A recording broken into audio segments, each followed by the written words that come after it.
High alert है, प्रशासन alert पर है। संसद भवन के कुछ दरवाजे भी बंद किए गए, क्योंकि आपको याद होगा कांग्रेस जनता पार्टी के जो फाउंडर हैं अभिजीत दीपके ने कहा था कि वो 20 तारीख को जब मॉनसून सत्र की शुरुआत होगी तो वो जंतर मंतर से संसद भवन तक मार्च निकालेंगे, जिसके बाद पुलिस सुबह वहां जंतर मंतर पर पहुंची। बहुत सारे लोगों को वहां से हटाया गया। संसद भवन के बहुत सारे गेट थे, उनको बंद कर दिया गया है ताकि ये प्रदर्शनकारी जो हैं ये संसद के भीतर दाखिल ना हो पाए। संसद भवन के दरवाजे भी बंद किए गए। तस्वीरें हम आपको दिखा रहे हैं। दिल्ली पुलिस सिक्योरिटी टीम वहाँ किस तरह से गेट लॉक कर रही संसद भवन के, क्योंकि अभिजीत दीपके जो कि कांग्रेस जनता पार्टी के फाउंडर हैं उन्होंने कहा था कि अपने सहयोगियों के साथ, कार्यकर्ताओं के साथ वो संसद तक मार्च निकालेंगे। उन्होंने वांगचुक, जिन्हें अनशन से उठाकर अस्पताल में दाखिल कराया गया, उस मुद्दे पर साथ ही साथ वो धर्मेंद्र प्रधान के इस्तीफे की मांग कर रहे हैं। प्रधानमंत्री नरेंद्र मोदी के इस्तीफे की बात भी उन्होंने कही थी, जिसके बाद से अब वहां पर प्रशासन हाई अलर्ट पर है, क्योंकि वीवीआईपी का रूट रहता है। मानसून सत्र की शुरुआत आज से हुई है। 13 अगस्त तक मानसून सत्र चलेगा संसद का, और इसलिए पूरे इलाके को कॉर्डन ऑफ कर दिया गया। तमाम जो गेट्स हैं, जो बैरिकेडिंग्स हैं, वहां पर ब्लॉकेज किया गया है। संसद भवन के जितने गेट हैं उन तमाम गेट्स को लॉक कर दिया गया है। जो गाड़ियां आ रही हैं वीवीआईपीज़ की, जो सांसद हैं, जो माननीय हैं, उनकी गाड़ियों को ही परमिशन अंदर जाने की मिल रही है।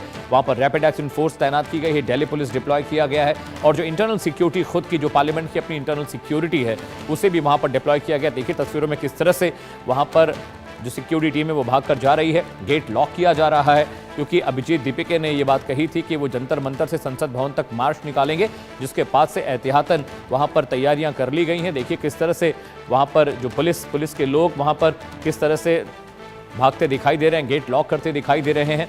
और जंतर मंतर पर आज सुबह दिल्ली पुलिस पहुंची थी, वहां पर भी लोगों को वहां से हटाया गया है, क्योंकि बीएनएस की धारा 163 लागू की गई है, जिसका मतलब ये होता है कि 5 से ज़्यादा लोग एक जगह पर इकट्ठे नहीं हो सकते, प्रदर्शन नहीं कर सकते, शोर शराबा नहीं कर सकते। और ये देखिए किस तरह से बंदूकें तान कर वहां पर, आप देखिए सीआरपीएफ के जो जवान हैं जो सिक्योरिटी में लगे हुए हैं, वो किस तरह से बंदूकें तान कर वहां पर सिक्योरिटी के लिए खड़े हैं। ये ड्रिल एक तरह से समझ लीजिए। और किस तरह से वहां पर जो वाटर कैनन की पाइप है वो भी आपको दिखाई दे रही है तस्वीरों में। संसद भवन के पास इस समय माहौल बहुत स्ट्रेसफुल है। एहतियातन वहां पर एक तरह से ड्रिल ये की जा रही है। गेट बंद कर दिए गए हैं। वहां पर फायर ब्रिगेड की टीम पहुंची है वाटर कैनन के लिए। वाटर कैनन के इस्तेमाल से अगर वहां पर प्रदर्शनकारी पहुंचते हैं तो उनको तितर बितर करने के लिए वहां पर सीआरपीएफ की टुकड़ी को डिप्लॉय किया गया है। दिल्ली पुलिस भी वहां पर डिप्लॉयड है, सीआरपीएफ की टीम वहां पर डिप्लॉयड है, रैपिड एक्शन फोर्स वहां पर डिप्लॉयड है।